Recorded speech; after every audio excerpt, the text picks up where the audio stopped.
Hi students, நான் உங்கள் வெற்றி கேரியர் கண்ட்லேருந்து கல்யாண்குமார் பேசுகிறேன். இந்த வீடியோவில் நம்ம என்ன பற்றி பார்க்க போகிறோம்னா, செமிகண்டக்டர் ஃபீல்டில் இந்தியாவில் ஏற்படக்கூடிய மிகப்பெரிய ஜாப் ஆப்பர்ச்சுனிட்டிஸ் பற்றியும், இந்த ஃபீல்டில் ஜாப் கிடைக்கணும்னா மாணவர்கள் என்ன மாதிரி கோர்ஸ் படிக்கலாம் அப்படின்ற முழு தகவலையும் இந்த வீடியோவில் பார்க்க போகிறோம். கண்டிப்பாக உங்கள் எல்லாருக்குமே இந்த வீடியோ யூஸ்ஃபுல்லாக இருக்கும். ஸோ முழுசாக வீடியோ பாருங்கள், சரியா? ஸோ நேரடியாக வீடியோக்குள்ளே போகிறதுக்கு முன்னாடி ஒரு சின்ன ரெக்வஸ்ட் ஸ்டூடெண்ட்ஸ், நம்ம சேனலில் இது வரைக்கும் நீங்கள் சப்ஸ்கிரைப் பண்ணாமல் இருக்கீங்கன்னா மறக்காமல் சப்ஸ்கிரைப் பண்ணிக்கோங்க. இந்த வீடியோ உங்களுக்கு யூஸ்ஃபுல்லாக இருக்குன்னா லைக் பட்டனை கிளிக் பண்ணி உங்கள் ஃப்ரெண்ட்ஸ்க்கு ஷேர் பண்ணுங்கள், சரியா? ஓகே. ஸோ டிஸ்க்ளைமரை பொறுத்த வரைக்கும் இந்த வீடியோ முழுக்க ஒரு எஜுகேஷனல் அவேர்னஸ் பர்பஸ்க்காக நம்ம உருவாக்குனது. நிறைய public data, projections, articles, forums இதெல்லாம் ரீட் பண்ணி அதில் இருக்கக்கூடிய மிக முக்கியமான கருத்துக்களை மட்டும்தான் நம்ம இந்த வீடியோ ஷேர் பண்ணியிருக்கோம். மார்க்கெட் ட்ரெண்ட் கண்டிப்பாக சேஞ்ச் ஆகிறதுக்கும் வாய்ப்பு இருக்குது, அதையும் ஞாபகம் வச்சுக்கோங்க, சரியா? ஸோ எந்தெந்த இதுலேருந்து நம்ம ரெஃபரன்ஸும் சோர்ஸும் எடுத்துருக்குன்றதை நான் சொல்லிடுறேன். மீட்டிங், அதாவது ministry of electronics and information technology அவங்களுடைய சைட்டை பார்த்துருக்கோம். அதேமாதிரி Semicon India program reports, invest India semiconductor sector brief, news sources பார்த்தீங்கன்னா Economic Times, live mint, business standard, the Hindu business line, அது மாதிரி படுத்திருக்கோம். குளோபல் மார்க்கெட் ட்ரெண்ட்ஸை பொறுத்த வரைக்கும் Deloitte semiconductor outlook, McKinsey reports on chip shortage and demand, கேபிஎம்ஜியோடைய future of Indian electronic manufacturing. So இந்த சோர்ஸில் இருந்து எல்லாமே நம்ம டேட்டாஸ் எடுத்துருக்கோம், சரிங்களா? இதோட ரிப்போர்ட்ஸை நான் முடிஞ்சுன்னா டிஸ்கிரிப்ஷன் பாக்ஸ்லையும் கொடுக்குறேன், கண்டிப்பாக போய் பாருங்கள், சரியா?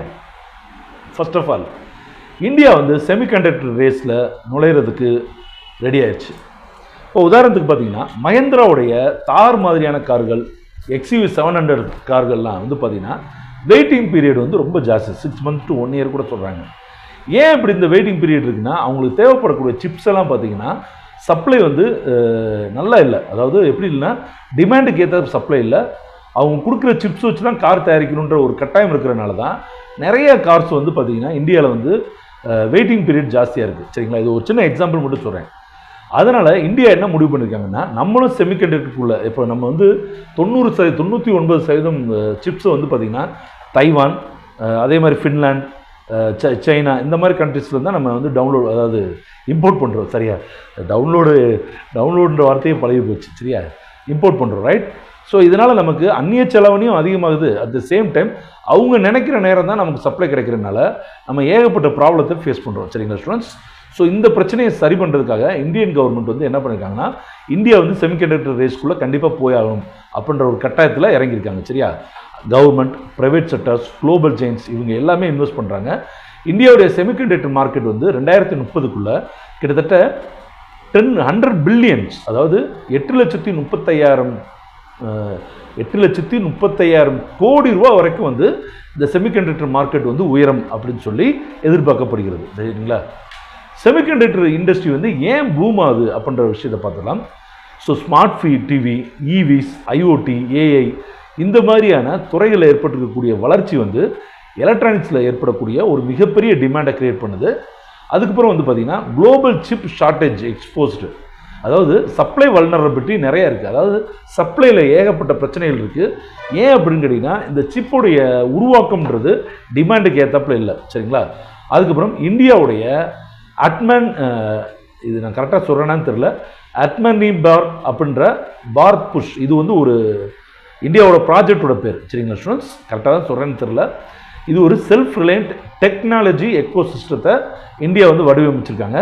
அந்த ப்ராஜெக்ட் உருவாகிறனாலையும் PLI schemes, Semicon India program, இந்த மாதிரியான மிக முக்கியமான ப்ராஜெக்ட் காரணமாகவும் ப்ரோக்ராம் காரணமாகவும் நம்ம இந்தியாவில் செமிகண்டக்டர் துறை மிகப்பெரிய பூமாக போகுது. இந்தியாவுடைய ஸ்ட்ராட்டஜிக் மூவை பொறுத்த வரைக்கும் இப்போ டொலாரா அப்படின்னு சொல்லிட்டு குஜராத்தில் ஒரு ஏரியாவும், சசனாட் அப்படின்ற ஏரியாவும் பார்த்தீங்கன்னா மேனுஃபேக்சரிங் ஹப்பாக இந்தியாவில் செயல்பட்டு இருக்கு. இங்கே பார்த்தீங்கன்னா Tata electronics, Vedanta, Foxconn, ISMC, analog fab, Micron tech memory packaging அதில் இருக்கக்கூடியது, இவங்களாம் மேஜரான ஒரு பிளேயர்ஸாக இருக்காங்க. ஸோ இதில் டொலாராவை பொறுத்த வரைக்கும் SRN சொல்கிறாங்க, ஸ்பெஷல் இன்வெஸ்ட்மெண்ட் ரீஜியன், கரெக்டாக அகமதாபாத்லேருந்து ஒரு 100 கிலோமீட்டர் தள்ளி இருக்குது, சரிங்களா? இங்கே ஒரு இன்டர்நேஷ்னல் ஏர்போர்ட்டும் வரப்போகுது.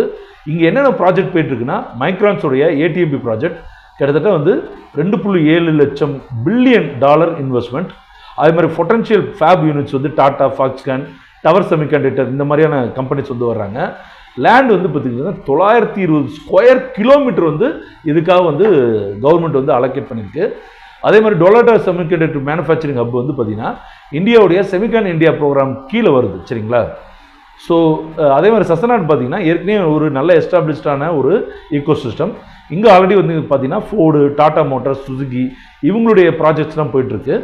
இங்கே என்னென்ன செமிகண்டக்டருடைய ப்ராஜெக்ட் வருதுன்னா மைக்ரானுடைய கிட்டத்தட்ட $825 மில்லியன் ஏடிஎம்பி ப்ராஜெக்ட் வருது.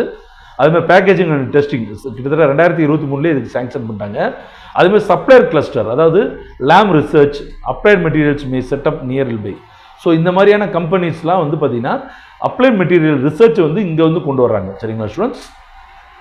அதே மாதிரி ஜாப் ஆப்பர்ச்சுனிட்டிஸை பொறுத்த வரைக்கும் டெக்னிக்கல் கோர் டெக்னிக்கல் ரோல்ஸை பொறுத்த வரைக்கும் chip design engineer, VLSI, RTL, FPGA அது மாதிரி, அதுக்கப்புறம் fabrication process engineer, embedded system engineer, semiconductor testing and validation, EDA tool developer, அதாவது எலக்ட்ரானிக் டிசைன் அண்ட் ஆட்டோமேஷன் சொல்கிறாங்க இல்லையா, இந்த மாதிரி கோர் டெக்னிக்கல் ரோல்ஸும் அலைட் ரோல்ஸை பொறுத்த வரைக்கும் clean room technician, equipment maintenance engineer, material scientist and wafer engineer, supply chain and logistic in Semicon, quality assurance and reliability engineer, இந்த மாதிரியான allied ரோல்ஸும். அதே மாதிரி சப்போர்ட் ரோல்ஸ் பார்த்தீங்கன்னா project manage with semiconductor experience, IT support and automation engineers, data analyst for yield predictions, cyber security experts for chip data production, HR and recruiter specialised in VLSI and technology hiring. So இந்த மாதிரியான support ரோல்ஸும் தேவைப்படுது. சரிங்களா?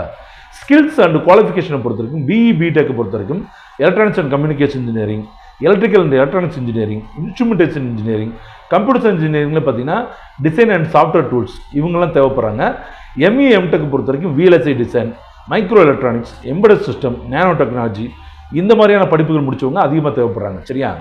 So ஸ்கில்ஸை பொறுத்த வரைக்கும், அதாவது நீங்கள் ஏதோ ஒரு கோர்ஸ் முடிச்சிருக்கீங்க, உங்களுக்கு என்ன மாதிரியான கோர்ஸ் சர்டிஃபிகேட் வேணும் அப்படின்னா digital VLSI design, CMOS mixed signal circuit design, semiconductor device physics, FPGA design using Verilog அல்லது VHDL, அது மாதிரி ASIC design flow, IoT with embedded system C. அதே மாதிரி கவர்மெண்ட் ஸ்கில் டெவலப்மெண்ட் எப்படி இருக்குன்னா CDSCன்னு ஒரு கோர்ஸ் நடத்துகிறாங்க, centre for development and advanced computing. இதில் வந்து VLSI அண்ட் சிப் டிசைன் இருக்குது. ஸ்கில் இந்தியா NSDC வந்து ஷார்ட் டேர்ம் கோர்சஸ் வந்து எலக்ட்ரானிக்ஸ்லையும் ஃபேப் சப்போர்ட்லையும் கொடுத்துட்ருக்காங்க. NILTயோடைய specialised electronics and PCB design கோர்சஸும் இருக்குது. சரிங்களா? இது போக சில இண்டஸ்ட்ரீஸே வந்து பார்த்தீங்கன்னா இண்டஸ்ட்ரி ஓரியன்ட் கோர்சஸும் நடத்துகிறாங்க. 100% ஜாப் அசூர்ட்ஸ்.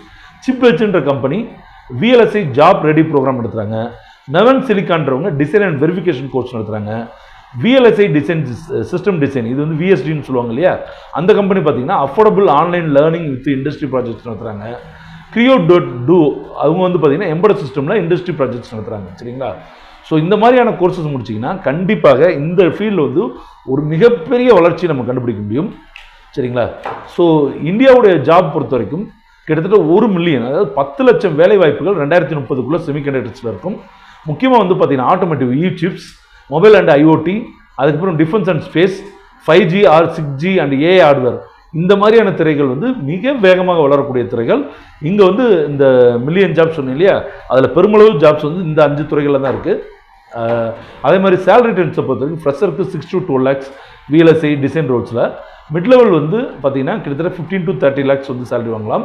எக்ஸ்பர்ட்ஸ் வந்து பார்த்தீங்கன்னா 40 lakh பேர் வாங்க முடியும். சரிங்களா?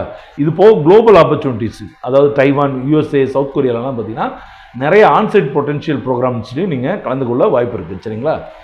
ஸோ குளோபல் காம்படிட்டிவ்ஸை பொறுத்த வரைக்கும் இந்தியா வந்து கண்டிப்பாக அடுத்த செமிகண்டக்டர் ஹப்பாக இருக்க போது தைவான், சவுத் கொரியா, USA மாதிரியான பெரிய கண்ட்ரிகளோட நம்ம போட்டி போட போகிறோம். இங்கே நிறைய high quality man power engineers தேவைப்படுது, ரிசர்ச்சர்ஸ் தேவைப்படுறாங்க, டெக்னாலஜி இன்னோவேட்டர்ஸ் தேவைப்படுறாங்க. ஸோ இந்த துறை ஒரு மிகப்பெரிய வளர்ச்சி அடையும் என்பதில் எந்த விதமான ஐயமும் கிடையாது. ஸோ இந்த வீடியோ உங்களுக்கு யூஸ்ஃபுல்லாக இருந்துச்சுன்னா லைக் பண்ண கிளிக் பண்ணுங்கள் ஸ்டூடெண்ட்ஸ், உங்கள் ஃப்ரெண்ட்ஸ்க்கு ஷேர் பண்ணுங்கள். அடுத்தடுத்த வீடியோ சந்திப்போம். நன்றி, வணக்கம், பாய்.